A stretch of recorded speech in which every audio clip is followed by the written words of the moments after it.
nila gano'ng importante ang isang Joe-head. They played it, J-head, pero sa side ng Omega Esports, Angela and Selena. Pag tinitignan ko dito, no, parang it looks like Omega Esports are willing to give the Eve. Ewan ko, the way, kasi mapapansin mo yan kung alam ng Omega Esports that Kyrie, phenomenal player of course for the Eve. Kahit anong ang mage hero na pwede may bigay sa kanya, talaga magpe-perform siya. Pero the way yung banning dito, parang merong sagot yung Omega. Like, pag pinili ng Onic PH yung Eve, and most likely gagawin nila yon pagka na-open yon as their first pick, ano kaya ang ipapang-counter dito? Benedetta is one of the heroes na nakikita ko sa mga teams natin on the MPL na parang pinanghahabol nila sa isang Eve para mapasok yung backlanes. Yeah. Open pa yun ngayon sa drafting phase natin, or rather in the banning, pero Onic PH would be banning the Popol and Kupa ngayon. Nasa Omega na ngayon ang bola. Ano ba ang pipiliin nilang ban? Is it the Benedetta or is it the Eve? Or the Matilda? Pwede rin. Actually, ang daming kailangang bantayan ng parehong teams dito. And Rob, gusto ko lang balikan yung sinabi mo na kung Onic PH, i-deny pick nga nila ang Eve. Anong gagawin ng Omega Esports? I'd say the best answer would possibly be, ewan ko lang, agree ka ba dito? A Benedetta and a Granger. Yes! Might as well. Close the gap. Nakita mo naman kung paano yung paggamit ni HGC with that the machine. The machine, yung kanyang Granger, and like what Midnight said, yung itemization niya, nahirapang habulin yung Onic PH with that Hunter Strike as his first item right after the Raptor Machete. Ang bilis. Tapos binildan pa ng defense item. So wait lang, Omega Esports medyo basa yata ang gustong gawin ng Onic PH. But again, it's also possible that they are just playing safe. Alam nila na posible to, ayaw nilang sila ang magamitan, so sila ang nagban ng Eve. Okay, so we're going back to the drawing board dito. Benedetta is open and a Matilda. Which one? Parang ang hirap, Leo Pero my best bet, Benedetta, it's gonna be okay. Parang ang hirap kasi pag ang Granger at Benedetta napunta into one draft So ngayon, kukunin na ng Onic PH yung Benedetta na yung Matilda, and as well with Granger is open, or pwede pa silang pumili rito like any other side lane that they want to have on this draft. Yep, medyo free reign. And I think, Rob, idudulo nila ulit to, si Kenji. Kasi sobrang X-factor ni Kenji. Ang laki ng hero pool ni Kenji. Looking so far at the records here in MPL Season 7. Ilan yan? Kenji is currently running on, again, may time na si Kenji hindi naglalaro. No? Pinapaikot yon. But the number of heroes Kenji has played so far is close to a dozen na. Para siyang si Mukojin ang Tekken no? Parang kung ano, hindi lang yung bastang mapili no? Talagang yung mastery niya sa mga heroes natin, talagang ang dami na. Pero Paquito and Matilda is open, and wow, Omega Esports is getting ahead on the draft natin on the first base. Yan. So, sinasabi natin kanina, yung Matilda open. So, Matilda open, Matilda kunin. Pero yung Paquito dito, posible pa rin siyang kay Heath. Again, it's the first time we're seeing Heath in a while. Naka-isang Paquito na siya. It is 100% win rate. Tapos tingnan natin dito kay Kenji na kung posibleng siya ang magpakito dito. Wait lang, sorry, parang tongue twister. Pakito dito, medyo mas maganda yata kay Heat na lang kasi nakatatlo na siya, isa lang panalo. Oh, so basically it's a 33% win rate for Kenji having this Pero flex Pakito. pa rin. Oh yeah, might as well. Pero ito this is what excites me the most. Onic PH, Kyrie will be having one of his best heroes dito sa ating league nitong Season 7. Itong Kagura na to with the flame shot. Ang daming memories nating nakita kung paano na-utilize ni Kyrie itong Kagura na to. Yep. What's gonna be the answer dito for Omega Esports? Would they secure the Granger dito ni HGC, or they have other strategies na pwedeng i-pull off dito sa kanilang draft? Yeah, actually, given na flex itong Pakito, ang dami pang pwedeng gawin ng Omega. But Rob, looks like they're gonna listen to you. I think I heard it right. There you go. The Granger of the machine. Yep, so somehow Omega Esports securing their early to mid game. Kasi nakita natin paano sila umiikot. Like what you mentioned, itong Pakito na to, pwede pang it's a pseudo tank or pwedeng makuha rin niya ni Kenji. So parang flexible pa yung mga draft dito ng Omega Esports. Meanwhile, for Onic PH, pwede rin nating sabihin itong Benedetta jungler na ni Hate. Pwede rin naman. Pwede rin nating ilagay yan sa gold lane. So ang dami pa rin, flexible pa rin ang side dito ng Onic PH. Yeah, pero Rob, if they do give this to Hate, napakaganda ng record ni Hate dyan. 75% win rate. 75%. Si Kuya mo J-Lord sa Jungle Benedetta. Oh, wow. But Onic PH would want to ban an Estes against Omega Esports. So, right at this point, parang sino kaya ang pinakamagandang tanggalan ng hero dito for the side of Onic PH? Kasi kung ang nare-reveal pa lang sa atin dito, itong show na to, I'm assuming this is a tank show as well kung ano yung ginamit ng Omega Esports kanina. So, we already see the tank support of Onic. So, wala pa tayong, it's either their jungler or their side laner. And what is open sa kanila rito? They have the capability na gumamit din ng isang Claude on their side lanes for additional damage. Yep, again, scaling. Ang importante dito sa matchup na ito, kanina medyo, I think tama naman yung desisyon na bigyan si Marky ng Esmeralda, pero hindi lang yata nila prepare na sagutin yung Eve. Yes. So I guess yun yung hard stop. Pero wala naman ng Eve na ban out. So scaling heroes have home once more. Omega Esports, ang kanilang ban dito ay Chang'e and Barats. So they wanna close the gap, or actually, ayaw nila magkaroon ng gap closer. Ayaw nila magkaroon ng sagot ang Onic PH. And Onic PH, ang sagot naman nila dito, banning out Toshi's Harit. Kuya Rab, may tanong kasi pop quiz. Anong win rate ng Harit ni Toshi? Oh, wow. What a tough question. Sige, I would say 80 to 90% win rate for Toshi dito sa kanyang Harit. Or are you gonna tell me 100? 100%. 100% win rate for Toshi's. Nakita natin kanina, sobrang namangha ako doon sa the way siyang nag-itemize with double assure blades. And yeah, might as well. And to be fair, si Toshi, siya rin yung mga tipo ng mga player na pwede mong bigyan, like a Beatrix na ginagamit niya on the first like 3 weeks ng MPL. Pero the way na nakikita ko to, mukhang ang magiging hero ni Toshi dito is a Forza. Yep, pwede siya magkaroon ng Farsa. Gagamitin niya to 50-50 so far ang kanyang performance. Pero safe yan. Again, ang ganda ng engagements, ng pag-confirm ng Omega Esports ng mga kills nila. And given this, no, medyo flex pa rin yung dulo kasi pwedeng tank.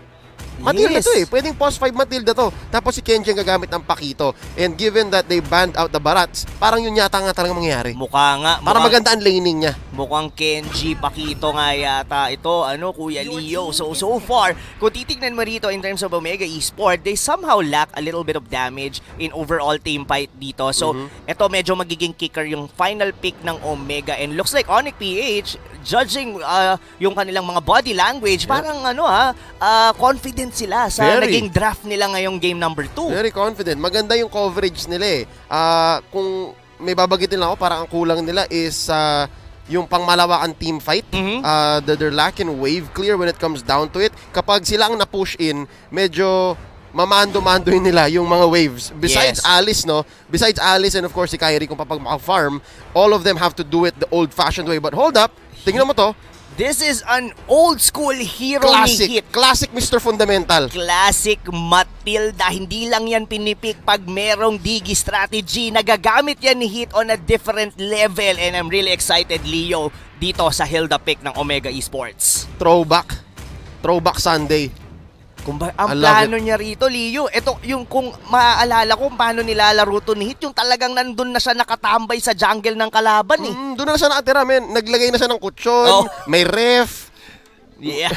Oh, wow. I just want to point it out na medyo manggugulo to. And ang mangyayari dito for the members of Onic PH, mapipilitan silang mag-react kung saan nakapwesto si Hit. And that time na nagpo-provide niya yung invade na yon, and as well yung panggugulo doon sa yun naman yung time ng pagpa-farm the rest of the members ng Omega Esports. Yeah, but Onic PH, again, we did mention, maganda ang kanilang coverage. So, whether through the early to mid to late, meron silang sagot, nasa execution na lang. And so far, ang sagot ng Omega doon is guguluhin namin yung execution ninyo. Kung ano mang game plan meron kayo, andito si Mr. Fundamental para pigilan yan. Game number 2, Omega Esports versus Onic PH. On the verge of getting swept, Onic PH goes back to the drawing board. Jay Cho nga pala to.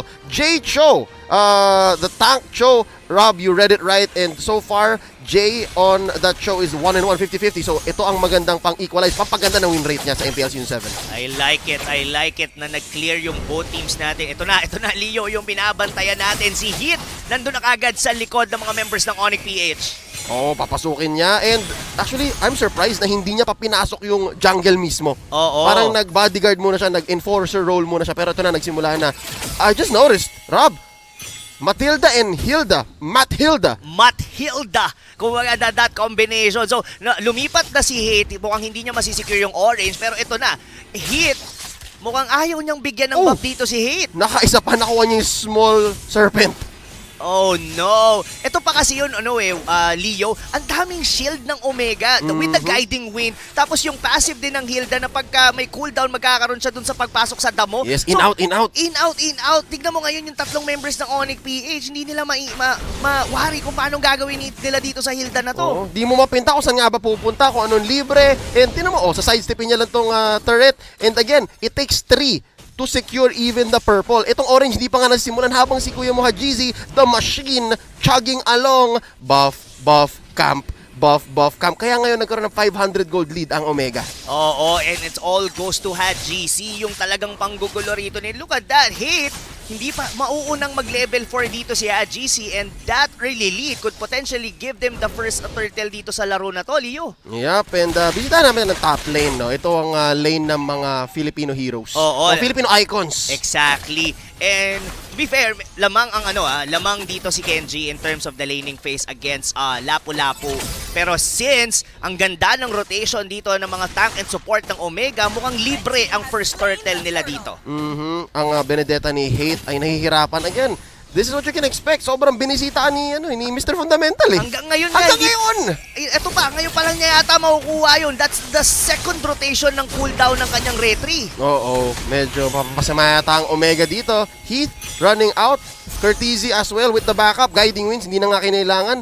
Ito ang talagang plano ng Omega, the Hilda Sisters. Ang manggugulo. All the while, si Hajizi pa nga, hindi pa nga nakita ng laban eh. Yes, pero I would like to point out as well, Leo, medyo may time frame tong ganitong ginagawa ng Omega. As the game goes by, yung mga side lanes dito ng Onic PH, we've mentioned this earlier, mga scaling heroes. Itong aalis na to, magkakaroon, pero looks like a pick-off, medyo nag-overstay na yata doon si Heat. Yep, tinamaan ng Bravest Warrior at na-stun, hindi na nakatakbo ang tank ng Omega Esports. Yeah, we're talking about the side lanes dito. Kuya Rob, check it out. Marky, already 5. It seems like hindi maalabas kasi again, scaling hero itong alis na to. Tatamaan ng circling eagle. Kaka! A few hits off the feathered airstrike as well, mababawian. 1-for-1 so far, courtesy. Jay from the back, check this out. Oh! Flicker into 1. Na-save pa nga. Ibang tinamaan. Feathered airstrike. Wala pa. Ginagamit na. Flame shot from the top though. Si Jay mapapabuhian pa. Oh no! Si Kyrie hindi makaporma kasi binabantay siya ni Mr. Fundamental. Yes! Ang nangyari doon, Leo, sumobra yung flicker kasi yung Jit Kundo medyo may konti pang dash yun. So hindi tinamaan doon si Courtesy. Tapos hindi pa umabot yung damage ng flame shot ni Kyrie. I get it. Ang ginagawa ng Onic PH is ina-advance yung pag-iisip. Pero ang sabi ng Omega, teka lang, nandito lang kami. Okay, easy, nandito lang kami. And again, 2 steps ahead si Kuya mo Jay, but I get it. Omega, great body block by those other members left. Kaya nabuhay pa si Courtesy. Kailangan kalmahan ng Onic PH tong early game. Hindi nila kayang sumabay ngayon sa teamfight against Omega, pero hindi yata madali yon, Leo, as Heat is forcing a lot of engagement dito. Talagang pinipilit niya rito yung Onic PH na ibato sa kanya lahat eh.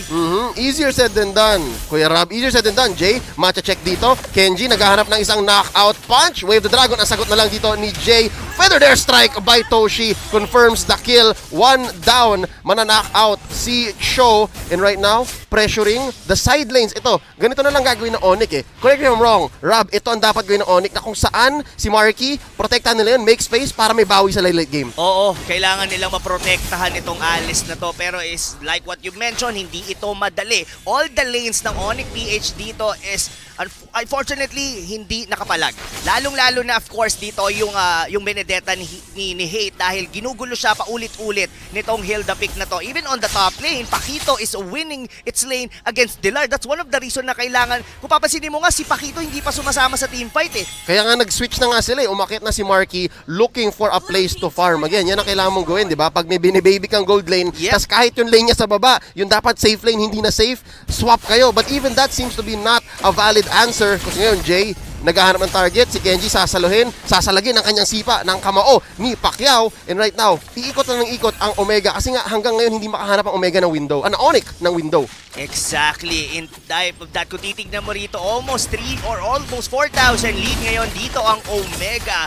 And yeah, Sabihin na natin Omega, nagkakaroon sila ng lead dito pero mahalaga itong outer turret on the mid lane ngayon ng Onic PH as this opens a lot of opportunity para ma-invade sila lalo. Kung kanina, hirap na hirap kumuha ng buff dito si Hate, much more kung mababasag yan. So kailangang i-hold. Hold the line yan para kay Kyrie, hindi pwedeng mabigay ang Torre sa gitna.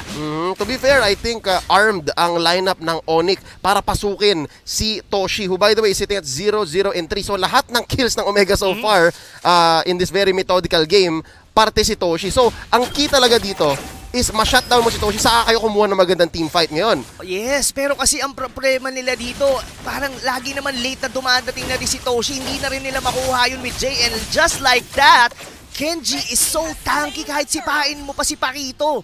Hindi rin agad-agad nilang natutunaw. Kinain niya lang yung dalawang ult.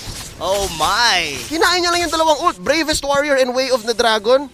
Habang kumukuha lang si Hajizi ng turtle. This is a hard game for Onic to come back from. But that aside, again, Rob, kung hindi gagana yung swap, kung nahihirapan si Marky, kung yung pagpili ng team fights, hindi nyo rin magawa masyado ng mabuti. Like, what other answers do they have? Sagutin mo to, pagkatapos ng team fight na to, hit, pinasok si Marky sa likod, pero airstrike ni Toshi, ang lakas ng damage now. Kyrie in trouble, nakakagat na ni hit dito, naghahanap siya ng target. Again, back out. They're looking for more. Onic, what do they need to do? Oh, gusto kong sagutin yan agad pero hindi pa rin tayo pinapahinto dito ng Omega. Walang hihinga, Leo at Rob dahil tuloy-tuloy lang. Look at hit. Ito kasi, itong Hildan na to, hindi na lang vision yung nabo-provide niya. Ngayon, kaya niya na rin is out-sustain dito yung mga damage ng mga members ng Onic PH. So, kung tatanungin mo kung anong kailangan gawin dito ng Onic PH, kailangan nilang sabayan. Yung ginagawa ni Hate, that's one good way. Kailangan nilang mag-force ng reaction sa ibang lanes. Kasi kung pagtutuloy lang sila sa team fight, parang rinse and repeat. Pero what? What an outplay by Hate! Sasabihin ko, impressive yung burst damage ng Omega. Pero you're right, mas impressive yung pag-alis ni Hate doon. Sword intent, full kit ng isang Benedetta ginamit niya para mag-survive ng 3-on-1 ambush. So this showed some signs of life for Onic. Yes, so, kumaga ang ginagawa na ni Hate dito, hinahayaan niya na muna yung mga jungle talagang nagpupush na lang siya. Kumbaga ito yung galawan ng side lane na Benedetta the segue.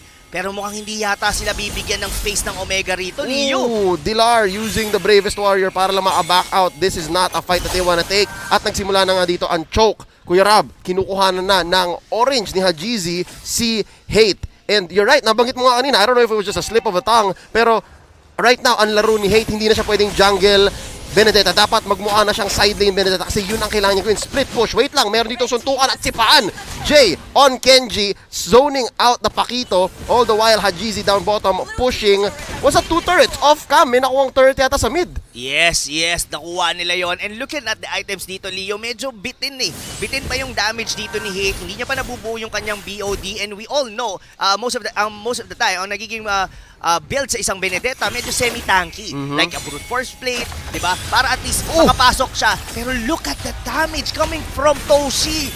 Oh my! Dalawang hits ng Feathered Airstrike at 1/3, 1/4 na lang ang buhay ng mga softies, mga cores ng Onic PH. Pero may napansin ako. Ano yun? Rob, may napansin ako. Kung buo na nga ba ang Blade of Despair ni Hajizi, they can confirm more kills. Yung mga ganong klaseng muntik na, it will convert into more for Omega and give trouble for Onic. Right now, round 2, isa pa. Si Jay dito, mapapasama pa yata. Surviving, missing that one last blast just by an inch. All lanes are being pressured. Again, isa lang ang tank ng Onic PH and it's even a choke. So kailangan niya pang gamitin yung full kit niya para makasurvive ng mga ganong klaseng engagement. Inisip ko, may chance ba para kay Dilar? Can Dilar find a way to burst down the Farsa? I think so. That's what he's trying to do here. Yeah. Papasukin niya si Toshi pero nasa kabilang parte ng pader. Wait lang. Sonata misses Dilar by 1. Misses Dilar by a few. Pinoprotekta siya dito ni Jay at ni Kyrie and they disengage. So far so good. I think as long as di magbigay ang Onic, kaya pa. Ang hirap din kasi gawin nun we all know that yun yung gustong gawin ni Dilar na i-bravest fighter doon si Toshi. Pero sa ganyang situation, in that kind of terrain, sikip, wings by wings, pwede siyang tumalon lang sa kabila and just use simply the feather airstrike tapos mapapaback away niya na kagad doon si Dilar. So right at this moment, binabakuran na ng Omega ngayon itong Lord na to. And even Marky is really trying his best na makuha itong purple buff. Pero I don't know, Leo, mukhang pagka nagkaroon ng pick-off dito, this might be a free lord para sa Omega. Jay, Wave the Dragon palayo kay Curtizi, canceling, not even letting him use the circling eagle, and that was right. Yun nga yata ang plano, and look at this, Rob. Yes. Naisip ko to, alam ko naisip mo to, nung kinukuha na ni Marky yung purple buff, natanggap na ni Kuya Mohate kung anong kailangan niyang gawin. Kumbaga, ikaw na, sa'yo na yung mga buff, Marky, hindi ko na pinapangarap pa. Dahil simula pa lang nung laro, talagang pinagkaitan na ng buff dito si Kuya Hate. Mahirap, let's see. Kaya bang ipaghiganti ni Marky? Papasukin sa likod si Hajizi. Gagamitin ang blood flow. Circling Eagle. Dito, iba-ibang target. Hindi pala si Alice now, right? From the back lines. Tinatamaan dito ni Dilar. He survives. Feather airstrike by Toshi. Uunahin si Kenji. And for the first time, may balik, may trade ang Onic, but it results in a 2-for-1. Yes, medyo napalalim ng konti yung pakito natin doon. Pero he was actually zoning out Dilar. And as a good synergy din with the Feather airstrike dito ni Toshi. But so far, mga kaibigan, Omega rito, hindi pa rin sila ganoon ka-confident na i-secure itong Lord na to as Onic PH. Ito rin kasi pwedeng maging susi nila para sa pag-comeback. Nahuli yata si Marky dito. From the bushes, si Heat ang nauna. Bibilangin ng Onic yan. Bibilangin ng Omega rin yan. Na okay, wala akong Winter Truncheon. Guys, wag muna. Luminous Lord coming up 12 minutes in. Ito, Rob, I gotta give it up to Onic for this whole time, despite being locked into their base, despite being down 7,000 gold. Yes. Hindi rin naman sila nagbibigay ng libreng Lord. Exactly. Pero ito yan, I mean, in terms of the draft dito ng Omega, meron time frame yan. I mean, the Hilda is strong. Pero papansinin mo rito, magiging, sabihin na natin, additional body da lang siya dito. Hindi na, you mean yung damage niya rito, hindi naman masyadong nagmamatter. It's more all about the vision. So, Onic PH, they just have to hold it to the point na kaya nilang i-out-sustain dito ang Omega. Yep, and then eventually, tama ka nga baka maging pabigat na lang si Heath na nagbibigay ng heal kay Hate or mapag-lifestealan dito ni Marky. But right now, yan ang kailangan gawin. Ito mo to, body block, Heath. Okay, let's see if he can do this. Shields up, pati si Curtizi naghahanap. Oh no, nahuli dito ang General! That's going to be the Feathered Airstrike down bottom. Tatamaan ang ating bayani na sila Lapu-Lapu. That's one down for Onic, and again, round 2 for the Lord here. Good decision coming from Omega na the moment na subukan ng Onic PH na mag-contest, kailangan pag-hero sila, pero ang sagot ng Onic PH, bawi na lang tayo doon sa may top lane. Wait lang, Rob. If I'm not mistaken. Wait! Sabi ng Omega, Kuya Julio, wait lang tatapusin natin to. Jay gets away once more now. I was gonna say, ano yun? Parang may pinaplano yatang heist ang Onic PH. Baka gusto nilang isahan ng Omega ulit. Parang, at ito medyo nagiging, pag nangyari yun, it's gonna be the third time. Onyx 11 Parang Onyx 11 to Ang matindi nun, second time pagka Benedetta ulit. Nako. Casa del Onic? Casa del Onic. Yung pero ba yun? so far dito, is a perfect execution with the draft dito ng Omega. Onic PH, they could potentially defend this. They have Kyrie with the damage, even with Marky, kayang-kaya nilang i-hold to. Yep. It's come to this again. We mentioned this at the start of the draft. Nabanggit natin to na kapag nadehado ang Onic at kailangan nilang mag-clear waves, very specific, mawawalan sila ng pang-team fight kasi kailangan mag-focus ni Kyrie at ni Marky. Saka kung iisipin mo rito, Leo, o for Omega, ano lang ba ang damage nila? They have the nuke coming from the Feather Airstrike ni Toshi and as well dito sa mga bala ni Hajizi. Pero aside from that, more on sustain na lang yung tatlo. Panggulo. Yes. Para maka-focus yung damage. So again, merong rock, paper, scissors na nagaganap dito. Lord, aatakin na, papabasagin ang top lane. So that's given, Onic PH. Try to keep composure, disiplina lang. Mid na rin yata ang susunod. Nako po, 2 out of 3 turrets down. Bottom is the last safe haven. Nako, Hate na huli dito. Ginamit niya na ba? Oh! Papasabugin dito. Not even a second chance. Feathered airstrike dito ni Toshi. And that's gonna be one more. Make it 3. Jay goes down finally. The nail in the coffin. The straw that broke the camel's back. Oh, wow. 2 left. Kaya ba nilang tumipensa? Ang dalawang may wave clear sa Onic PH. Papasok. Winter Truncheon. Pero na-weave in and out. Nako, alam. Whoa! Hold up! Here's the turn! Oh! Marky shuts down Kenji. Kyrie takes down Curtizi. Kaya nilang titira. Kaya pa ba? 3v1. Nako po, might not be because Hajizi's here. The machine! This is Omega sweeping Onic